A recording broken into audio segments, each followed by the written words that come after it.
Okay. It is nice to finally meet you. Could we just start off with your name and where you are? Nice to meet you too. I'm Rozeta Paskalieva. I'm from Macedonia. It's one country on the Balkans. I was born here, I live here, and I love to live here. The first big question is, who are you? Who are you as a human being? And that can be your values, your passions, qualities about yourself, or whatever you would like to share. Usually we introduce ourselves through our roles that we play in the everyday life, as what we work, what we do, or what kind of family do we have. Or I am mother of one wonderful daughter. I am a wife of a wonderful husband. I work as psychotherapist, Gestalt psychotherapist. I finished my education in 2010, and ever since then I do therapeutic sessions.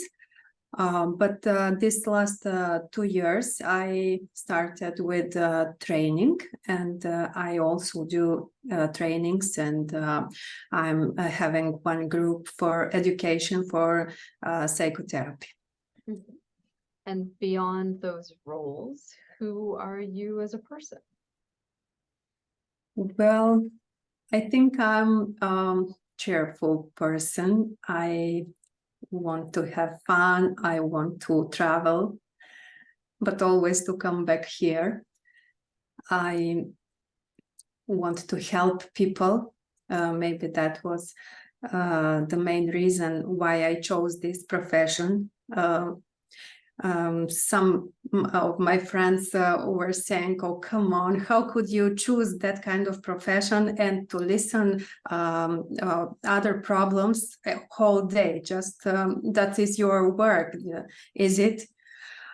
Maybe at the first look, it looks like that our job is to listen others' problems, and it's kind of hard, but when I see a happy face, when I see someone that is telling me that I helped him, that is living better life now, that made peace with some important person, or with his child or family or whatever, some important problems were solved because of the therapeutic sessions, I said it is worth it, and I love the job.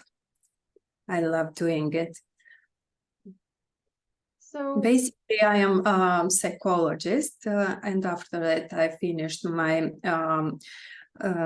my education for Gestalt psychotherapy. I have some knowledge of transactional analysis also, and systemic and family psychotherapy. I'm systemic and family counselor, but most of the time I work as a Gestalt psychotherapist. So a little bit more about you as a person. Nothing is cause and effect directly, right? But what comes to mind to you as a part of your experience or a particular event that has really shaped who you are or how you are in the world? Well, maybe it was a long time ago when I met a trainer for transactional analysis, and it was interesting because that wasn't really a training group for transaction analysis therapists, but a group for personal growth and development with techniques from transactional analysis. And Then in that period of time, I was a little bit confused. That was maybe 20 years ago or maybe more. I was finishing my high school. I didn't know what kind of education should I choose to continue my education, what faculty, or to do some job or whatever. In that confusion, it happened that my sister died, and it was a really painful period for me.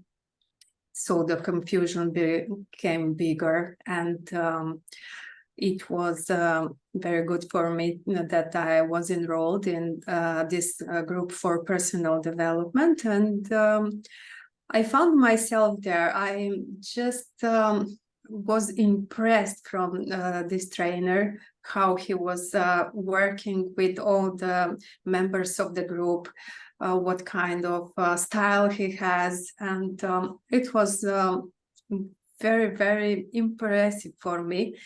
And I said, this is what I want to do. I want to help other people that maybe are facing with problems like mine, with maybe some loss like mine, or with some other problem that needs to be solved, to talk about it, to share it with somebody.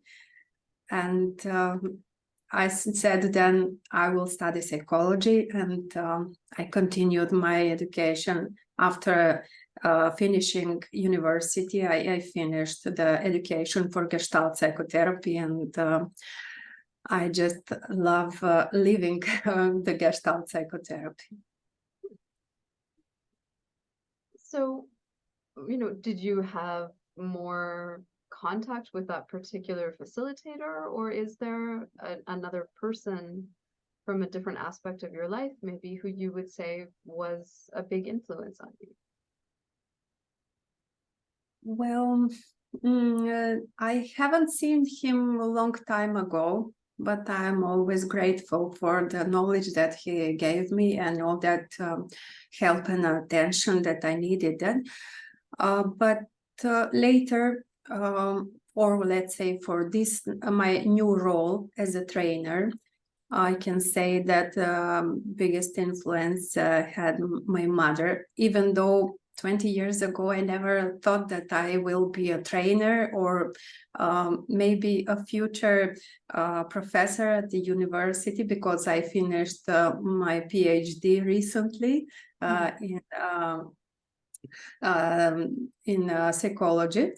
And now I'm probably going to be a professor at some university. My mother was a teacher in secondary school, and ever since I was a child, I was looking at her like a teacher that everybody was looking, oh, there's the teacher, oh, she will ask me, should I learn this or that, or she was very let's say tough. She wanted the children to learn, and that was very important for her.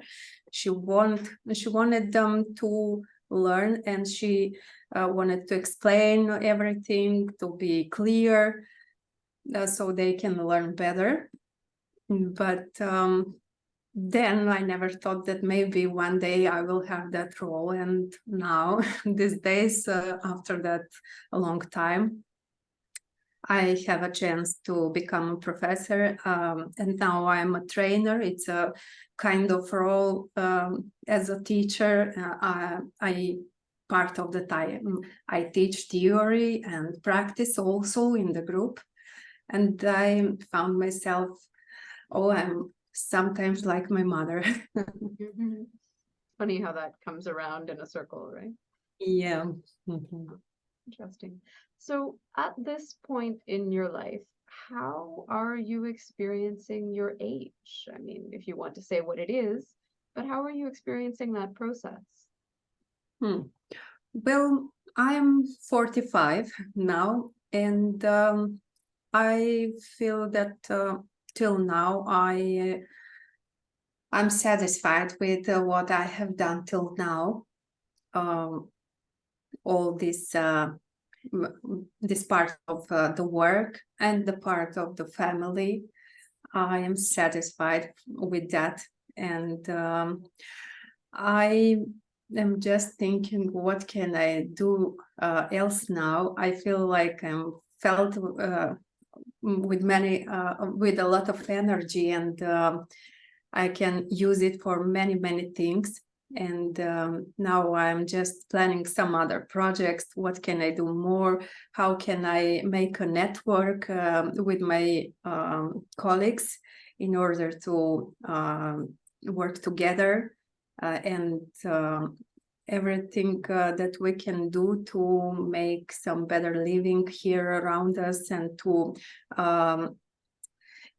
make some bigger conscious level at the people here in Macedonia, and maybe to spread that conscious about our health, about our mental health previously, because most of the people here in Macedonia, and I know it is a lot like that in other countries, that most of the people think about their physical health and not about their mental health.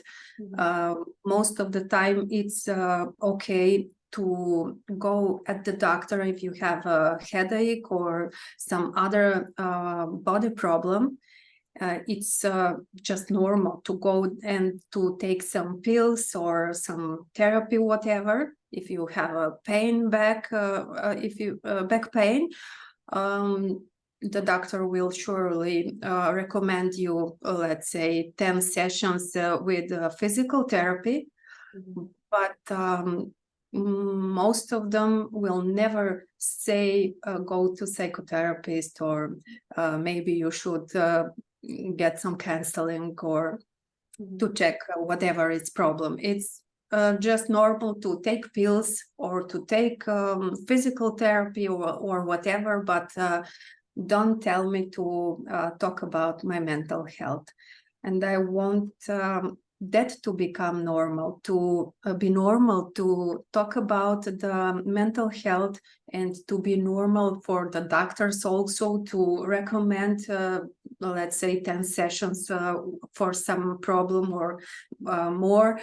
And that is my project now, one of the projects that I'm working on, to make a law for regulating the field of psychotherapy, because here in Macedonia we still don't have any kind of law that is regulating that who can work as psychotherapist, who can be trainer, or all that stuff as work.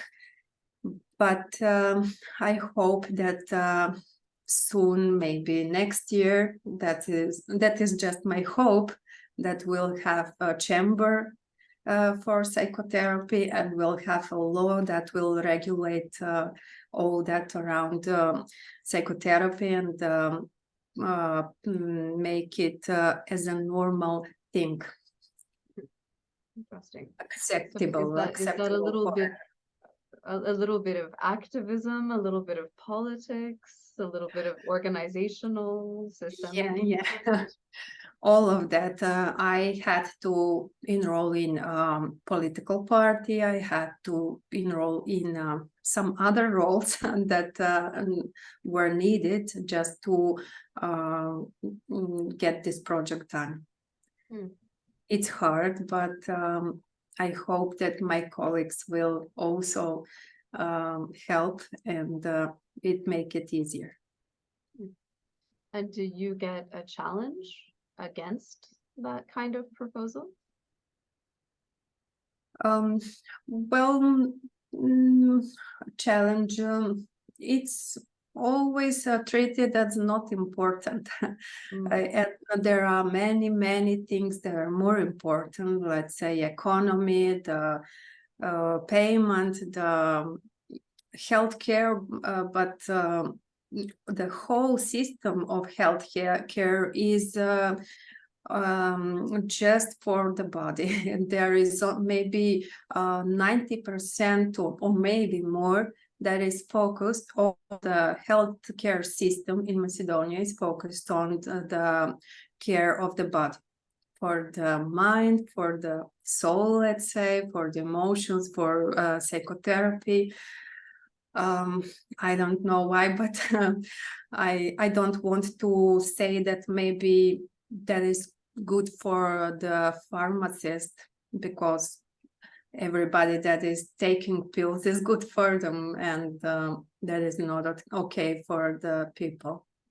They should know that many of the diseases are psychosomatic, and should learn how the psychic influence on the body, how the mind, thoughts that we have, what kind of emotions we have, how that influence on the body, and that can provoke some high blood pressure or some other disease that can be treated with psychotherapy. Maybe at the moment when the high blood pressure is on, we can take some therapy, but for the moment not to continue like everybody does here, and drink pills for high blood pressure for 10 or 20 years.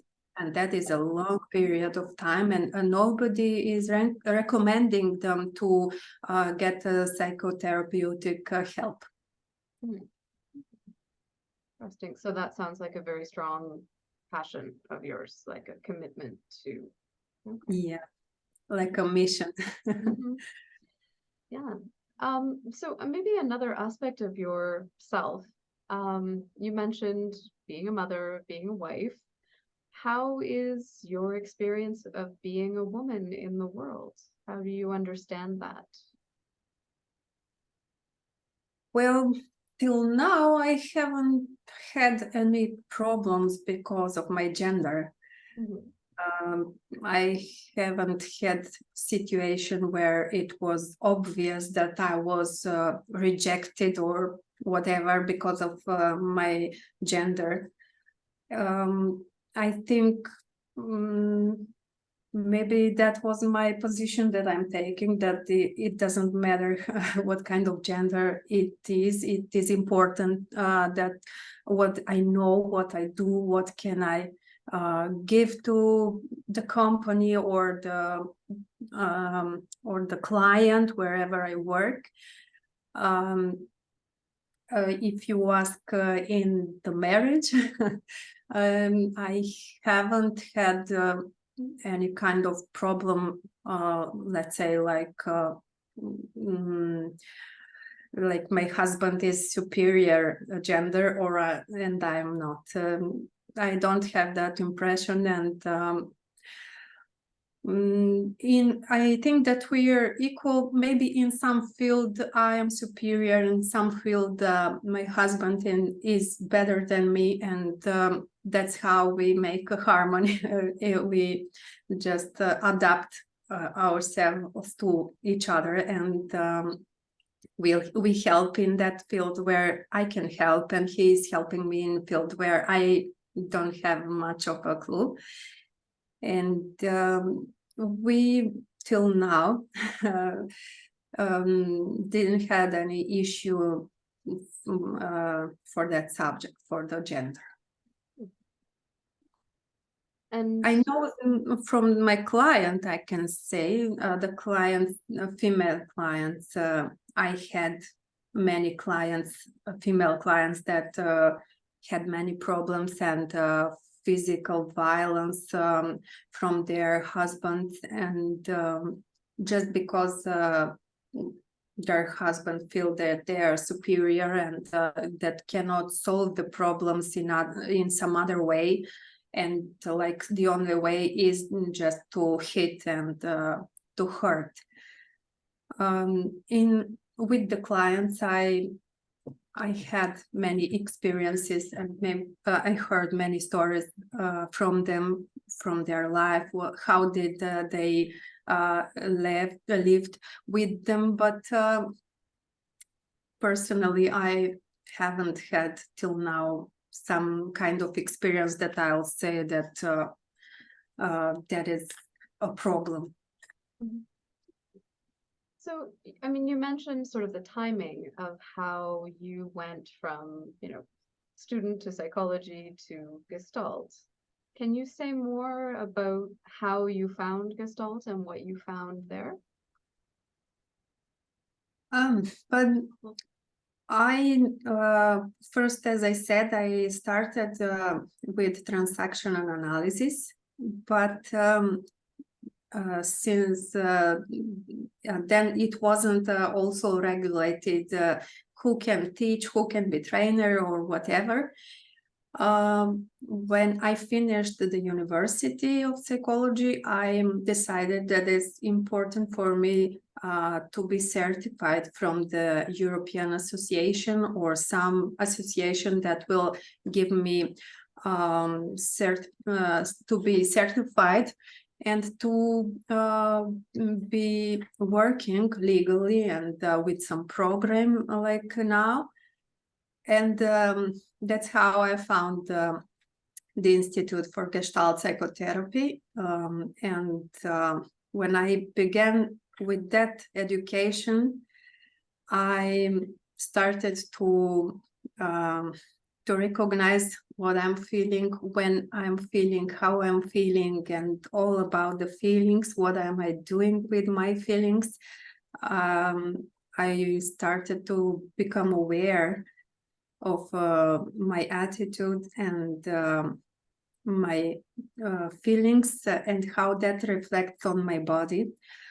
Before that education, I can say that I was very often ill, not seriously. Thank God I haven't had any serious ill, but very often, let's say the throat or headache or back pain or some maybe little stuff, but it's usually there. And after I decided to take that education, when I learned how to recognize my emotions, how to accept them, how to work with them, how to express them, not to keep them inside, not to just bury them somewhere, then something changed, and I haven't had been to a doctor, I don't know since when. It helped me a lot for my health, and I became aware for the influence of the emotions on the body. And that experience of mine is helping me now to work with some clients with psychosomatic disorders. Interesting.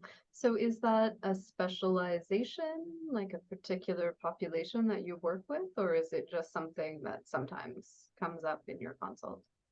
No, I have no specialization, but from time to time when a client will come with such disorder, some problem of that kind, I maybe some now I'm on some crossroad where I'm thinking of some specialization. I was thinking between these, because I have experience from that, as I said, with psychosomatic diseases, or something with family therapy, family counseling, and marriage and after divorce problems, because for 14 years, this last 14 years, I worked in the Center for Social Care here in Skopje.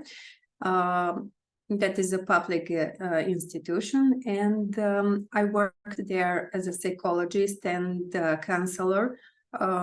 Most of the time in the field of marriage and counseling for marriage and the problems that are coming after the divorce with the parents and with the children. it was combined. And between these two experiences, I'm now trying to choose what's the best for me to specialize and to decide to work only that. So how has doing the work that you've done and learning, especially within Gestalt, the things that you've learned, how has it affected you as a person? Well, it affected me a lot, not just for my health, as I said, but I became more open and free to talk about myself, about how I feel, about what I want, what I don't want. I allow myself to do that. It was like forbidden for me, or not say forbidden, but it was risky, let's say, to talk open, especially in front of some people that I don't know.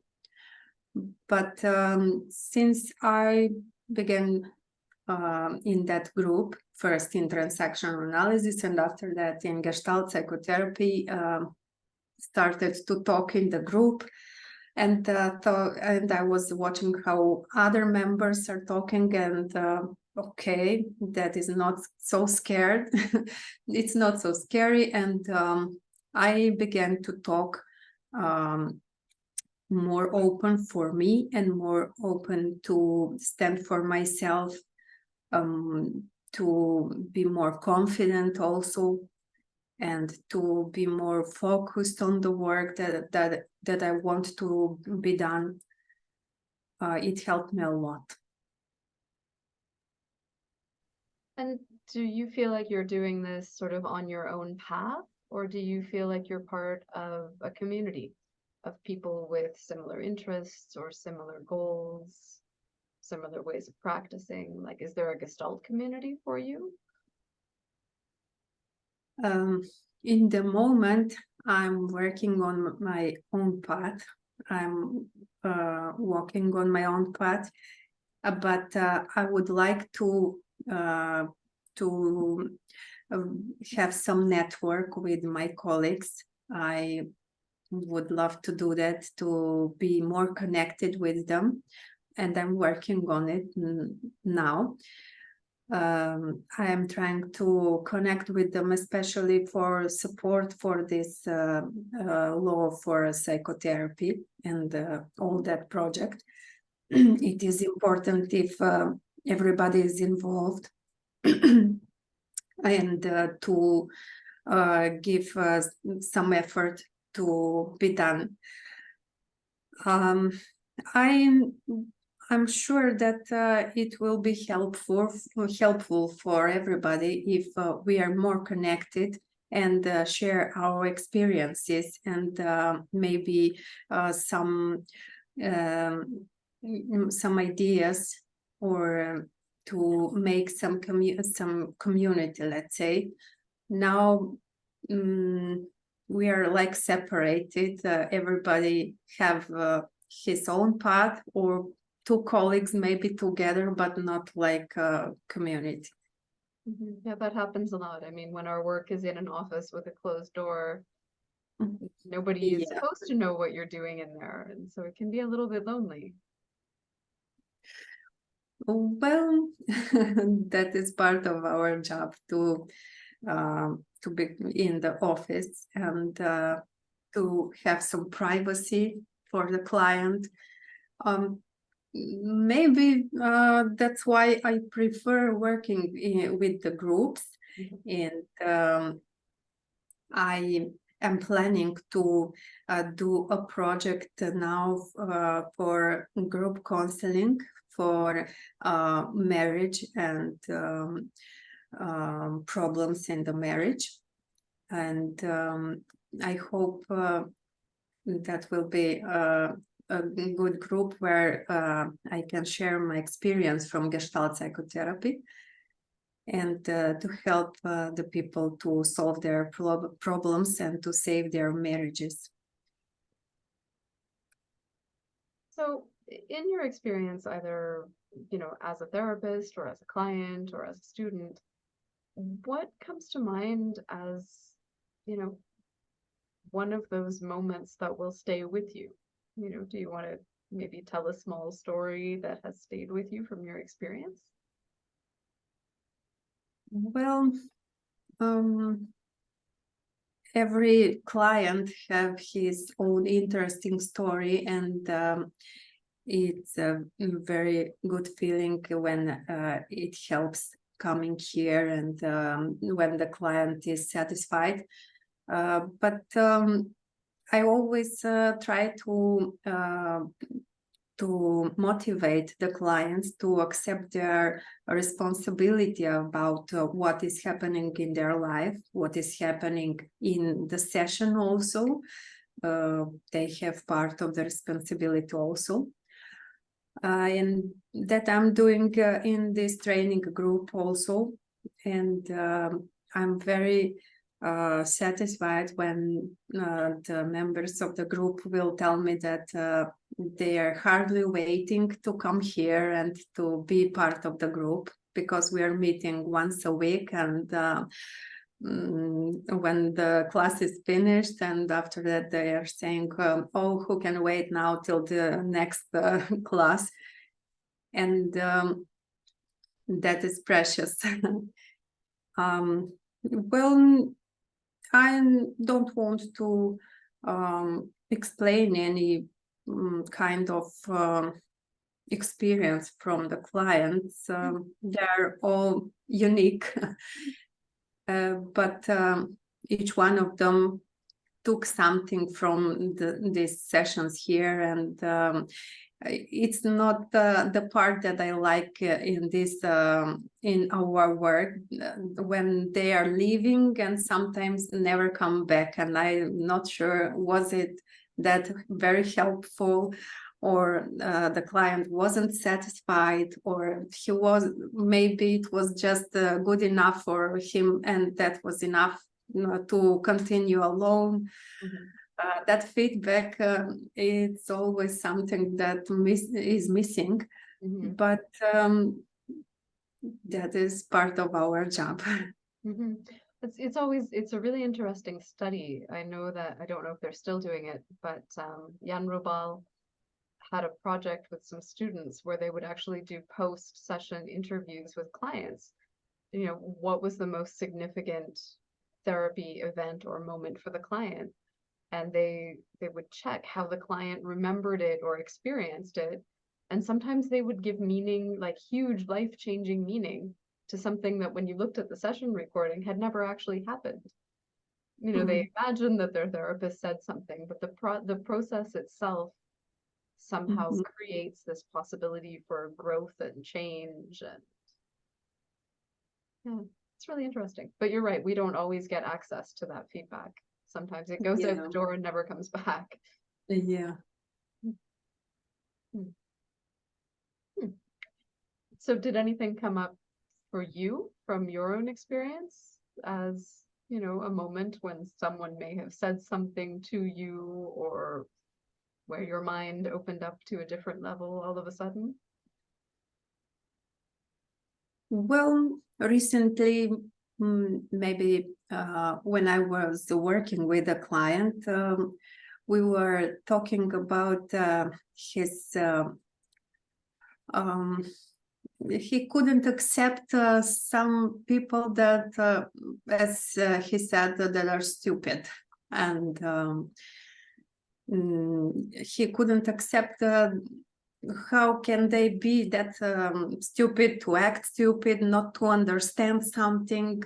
And when we were working on that, how does he feel when somebody is stupid? What is that is making him feel anxious or whatever?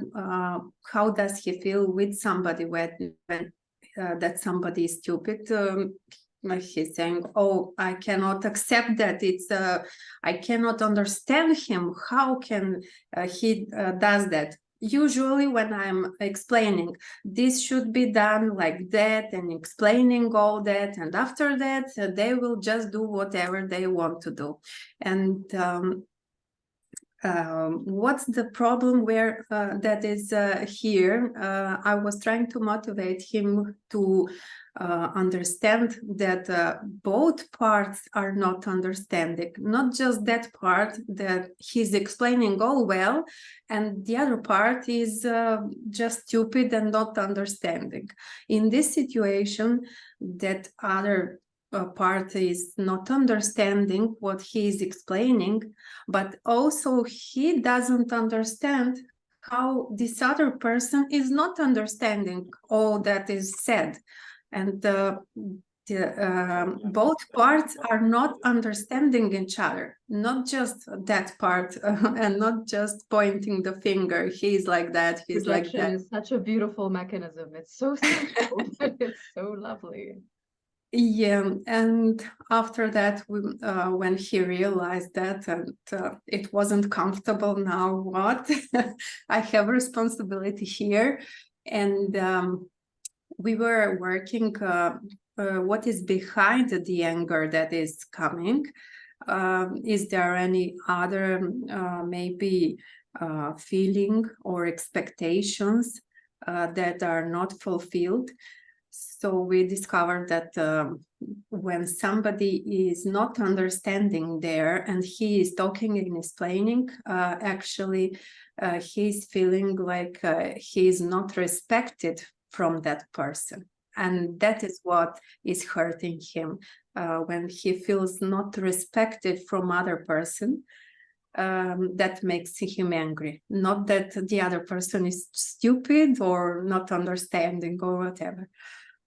That was just a few days ago, and now it's too fresh, so I wanted to share as an example for projection, as you said, and for covered feelings and covered expectations that this client had. So, as you're working to get this profession regulated, as you're building your own practice, going into teaching, do you have a clear sort of next step?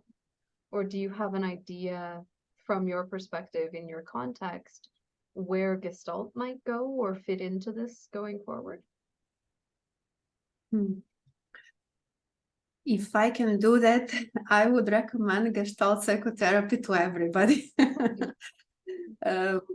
As Gestalt living, as Gestalt awareness for the feelings, and how important is that to be aware of the feelings, not to bury them inside of us, and to be more open and to talk more open, to be more honest.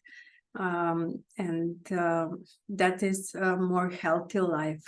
Maybe it contributes for the mental health.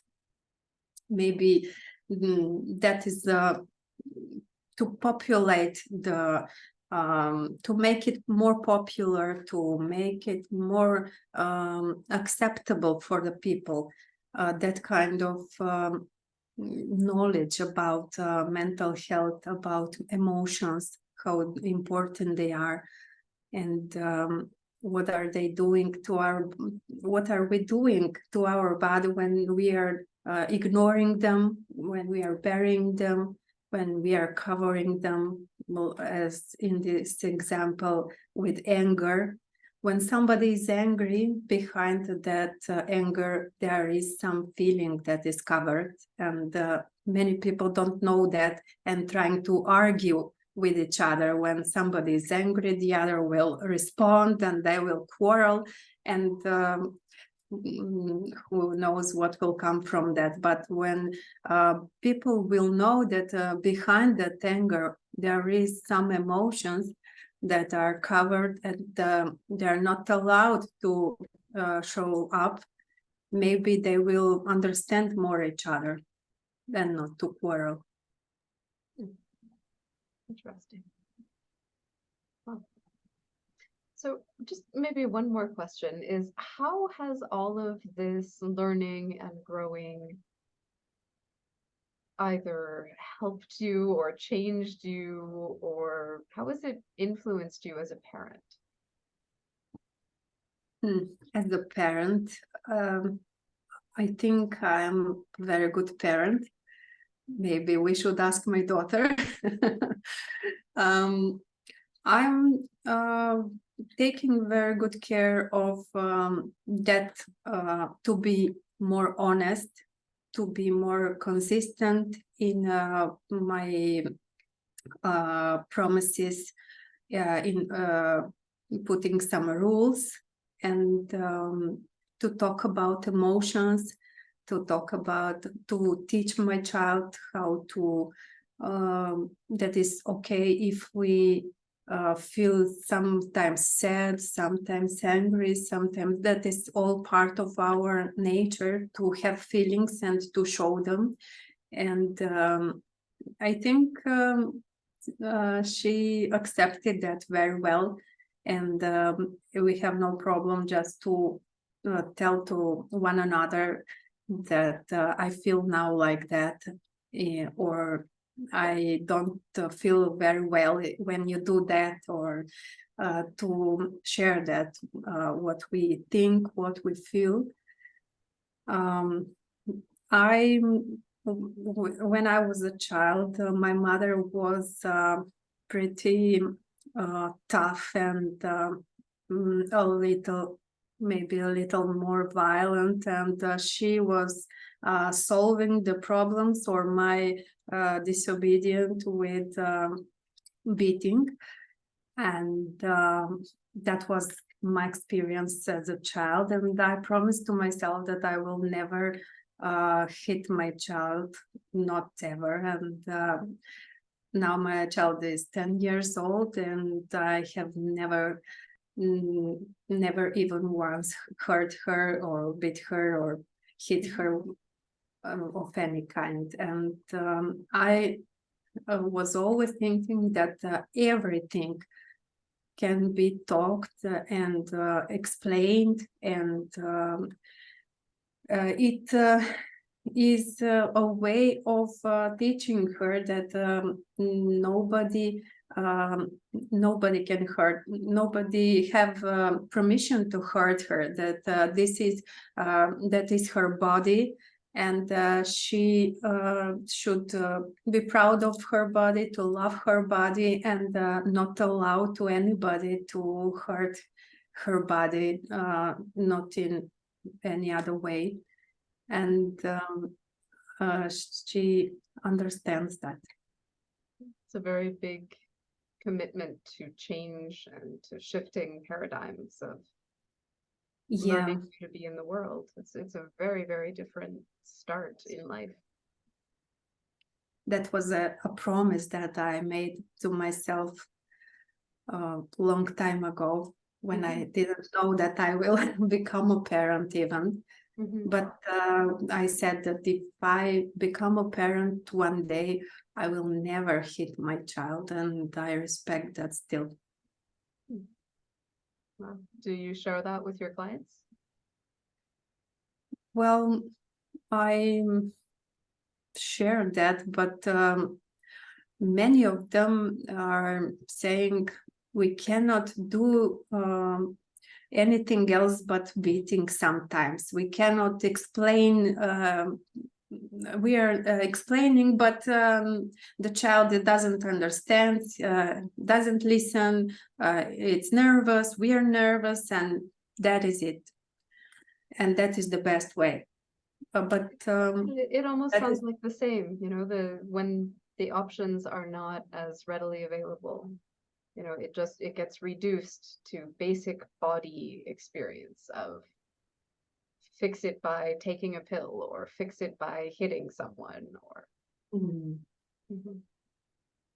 yeah, but every child needs attention, and most of the time when they are not were disobedient, or want to do their stuff loudly, or to jump or whatever, most of the time they're just looking for attention, and if the parent gives the attention or make some agreement that now you will play alone, after that we'll play together or do together that, or to have some structure and agreement, then it's acceptable for the child, because you are teaching the child to on that we can make agreement. We are people and we can understand each other. Nobody is submissive, or the child also have feelings, and when it's, let's say, bigger, not a baby, but when can talk, can tell what the child wants or doesn't want, and parents should respect that also. If they respect that, the child will learn how to respect the parents. It's two-way street.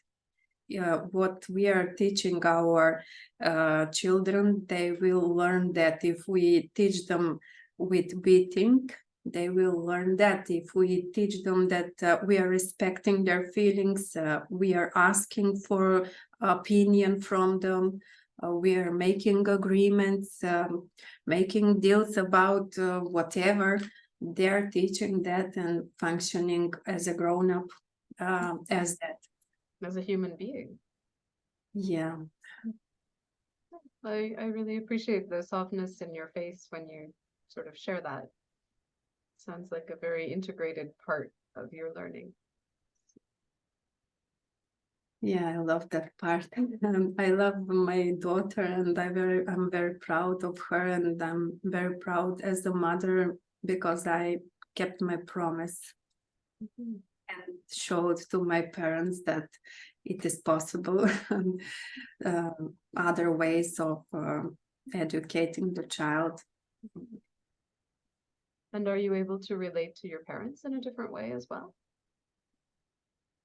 Are we connected now, or?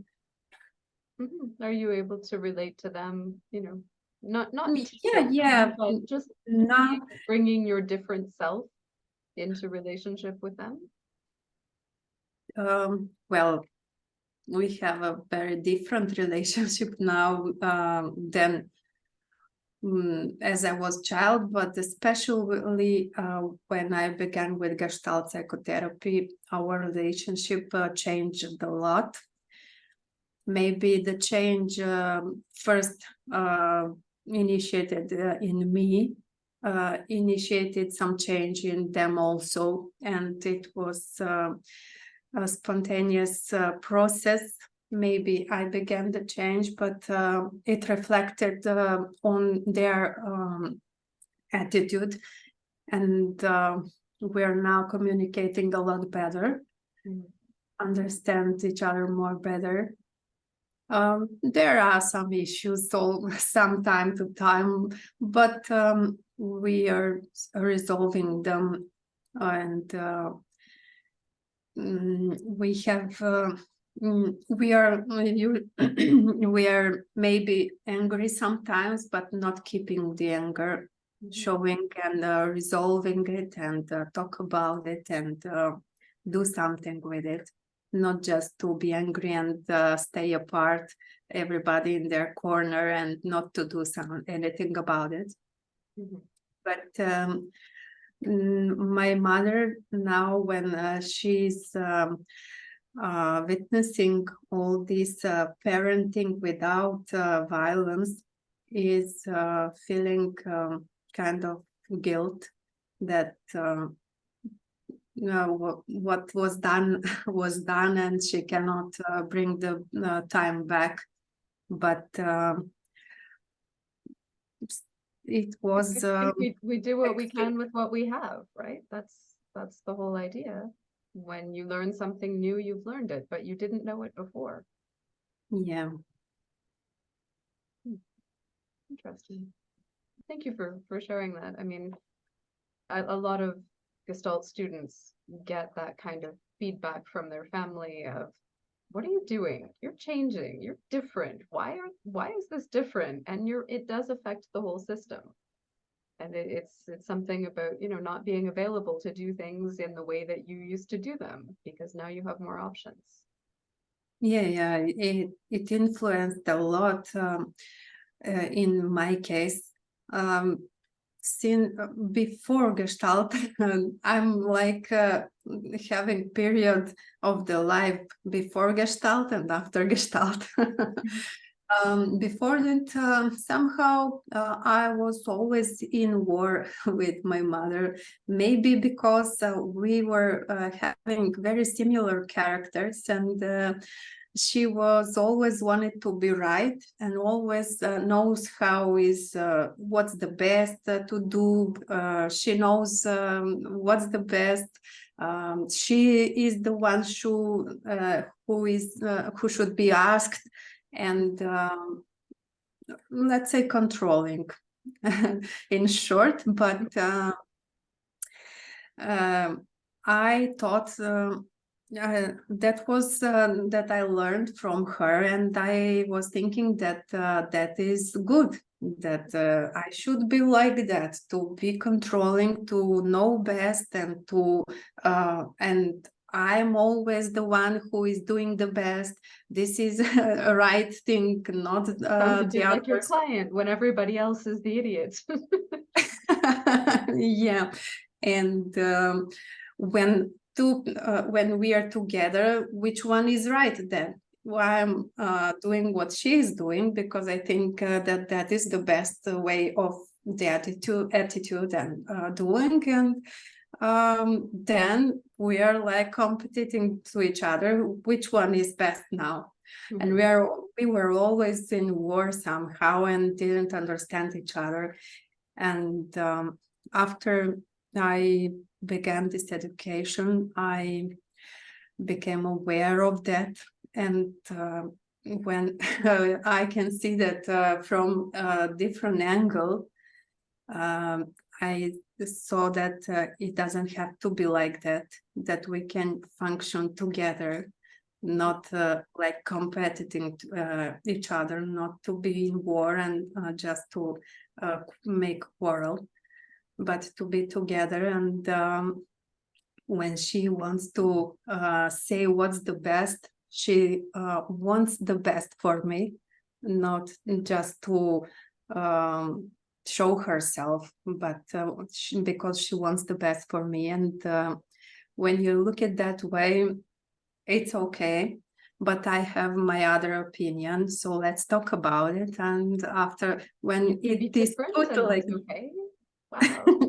well, I tried many ways, but I think I found the right way to talk with her and not to make a competition of it, and not to see which one is smarter or better or whatever, but to be here for one another and to help in some moments when we need each other, and to have more trust now that has never been before. now I have more than before. Cute. That sounds lovely. I feel like I've suddenly been very personal with you. So, I mean, is there any other part of yourself or any other thoughts that you would like to bring in before we close? Well, some other personally, for me, I think I said enough. I am very proud that I chose this profession, and I'm very happy when I meet other Gestalt therapists and to hear their experience also. And I don't know how is in Mexico, but I guess the Gestalt therapy and all these concepts of living are pretty much the same, even though they're colored with the country, with the culture where we live. But the basics are everywhere the same. Yeah, I mean, something I enjoy about these interviews is that it's the human being having an experience of a paradigm or a theory or a thought. And there's so many different ways that that can distribute itself in our experiences. But I appreciate it, and I appreciate your time and hearing about your experience. So thank you. And is it okay for you if we Thank leave you. here? Yes, okay, thank you.